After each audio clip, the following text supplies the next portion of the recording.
Hello everyone, welcome to our channel little super stars. So ఈరోజు నేను ఇంకొక వీడియోతో వచ్చేసాను.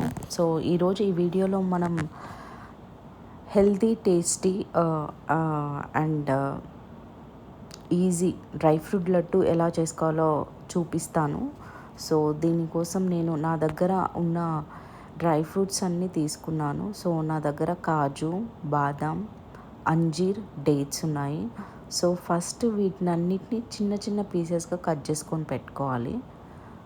సో కొందరు డ్రై ఫ్రూట్ లడ్డూలో sunflower seeds, flax seeds, pumpkin seeds కూడా వేస్తారు. సో నా దగ్గర అవైలబుల్ ఉన్న డ్రై ఫ్రూట్స్ అన్నీ తీసుకొని చిన్న చిన్న పీసెస్గా కట్ చేసుకొని పెట్టుకున్నాను.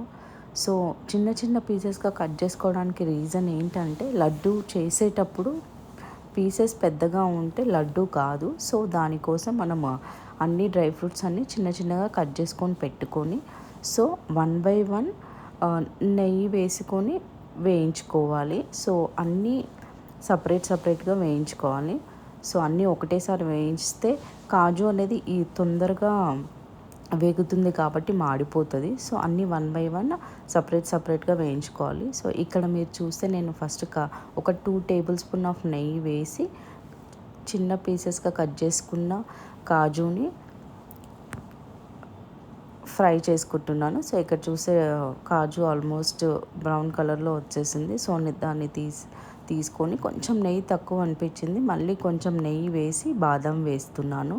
సో ఇక్కడ ఏంటంటే డేట్స్ చిన్న చిన్న పీసెస్గా కట్ చేసుకొని ఒక్కసారి గ్రైండ్ చేసుకోవాలి. సో గ్రైండ్ చేసుకోవడానికి రీజన్ ఏంటంటే సో మన లడ్డు ఫార్మేషన్లో డేట్స్ వల్లనే లడ్డు ఫామ్ అవుతుంది. సో అది చిన్న చిన్న పీసెస్గా ఉంటే ముద్దలాగా కాదు. సో అందుకోసం డేట్స్ని ఒకసారి గ్రైండ్ చేసుకొని తర్వాత వేయించుకోవాలి. సో ఇక్కడ చూస్తే నేను మళ్ళీ నెయ్యి వేస్తున్నాను, కొంచెం తక్కువ అనిపిస్తుంది. సో బాదం కూడా మంచిగా గోల్డెన్ బ్రౌన్ వచ్చేలాగా వేయించుకున్నాను. సో సమ్మర్ స్టార్ట్ అయిపోయింది, ఈసారి చాలా ఉన్నాయి ఎండలు అండ్ హాఫ్ డే స్కూల్స్ కూడా స్టార్ట్ అయిపోయాయి. సో కొంచెం అందరూ హైడ్రేటెడ్గా ఉండండి, వాటర్ మజ్జిగ ఎక్కువ తీసుకోండి. సో ఎందుకంటే ఈసారి ఫుల్ వేడి ఎక్కువ ఉంది. సో ఇక్కడ చూస్తే బాదం కూడా వేగిపోతే నెక్స్ట్ నేను ఏం చేస్తున్నా అంటే అంజీర్ వేస్తున్నాను. సో నెక్స్ట్ నేను అన్నీ చేసుకున్నవన్నీ 1 బై 1 వేయించుకొని పెట్టుకుంటున్నాను. సో ఈ వీడియో మీకు నచ్చితే like, share and subscribe. So కమెంట్స్లో మెన్షన్ చేయండి నెక్స్ట్ మీకు ఏం కావాలి.